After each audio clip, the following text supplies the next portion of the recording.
particularly exciting times, I think. Over 1.2 million people voted Green in the European elections, meaning that we not only held our seats in London and the South East, but we also won a new seat in the South West. And I think huge congratulations are due to our latest member of the European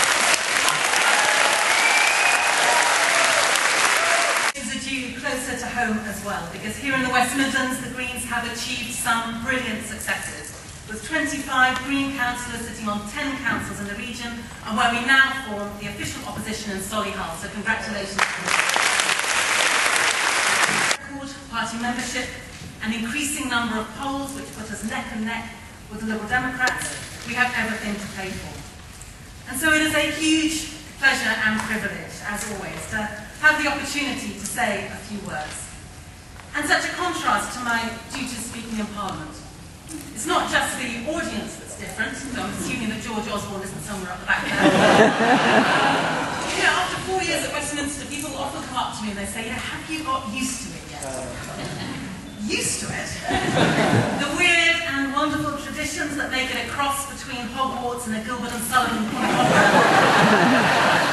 the barracking and routine dishonesty, the way the lobbyists for the energy companies and arm companies swan around knowing that they've more or less bought the place, I can reassure the conference that I have not got used to it.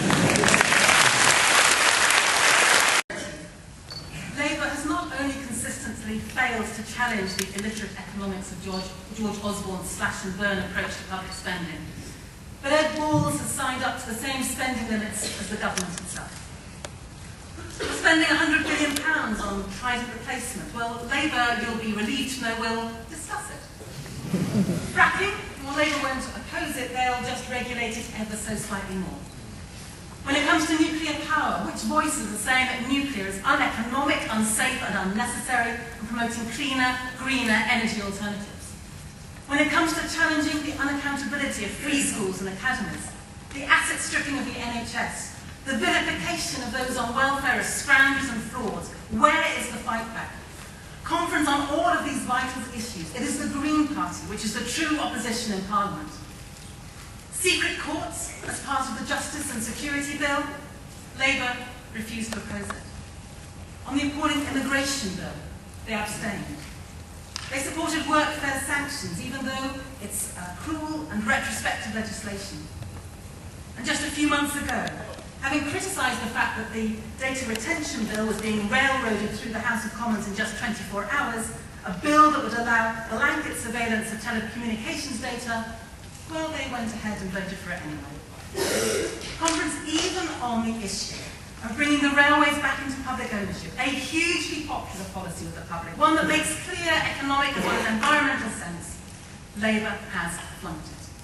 They're not proposing bringing rail back into public ownership, but instead a torturous system whereby a public company will be allowed to bid against the private companies, which is a proposal which completely fails to attack the fragmentation and costly bureaucracy that is at the heart of the problem of rail privatisation.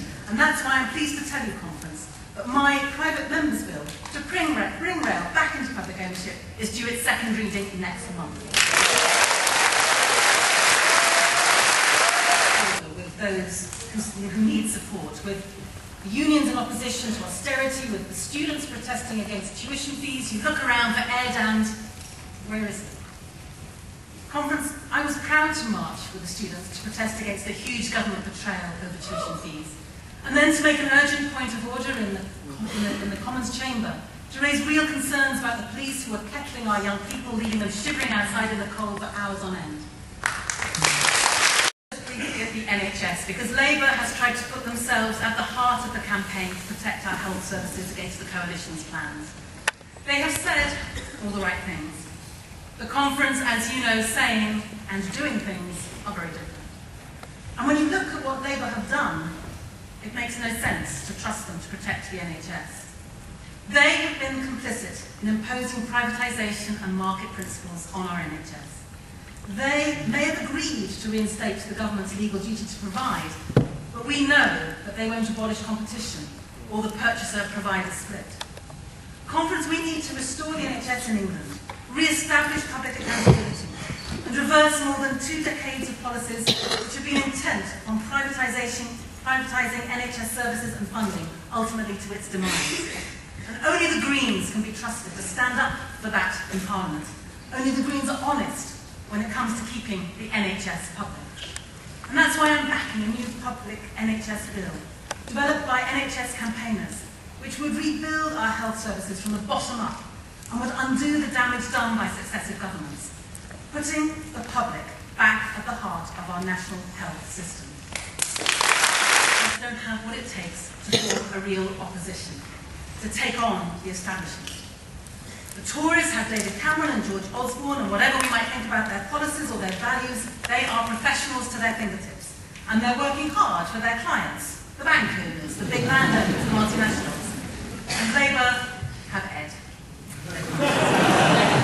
But it's because we offer a better alternative that Labour is spending its time trying to kick us off the pitch. Ed Miliband has us in the top 20 hit lists of target cities. Not Cameron, not Osborne. No, he wants to spend the extra cash on fighting us, particularly in Brighton Pavilion. So we have two fights on our hands. One against the Conservatives and their Lib Dem accomplices, and one against Labour.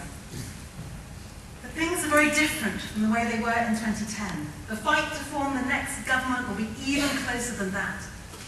And we can do it again, but it will be even harder this time. And we can only do it in Brighton Pavilion with your help. And one other thing is different this time.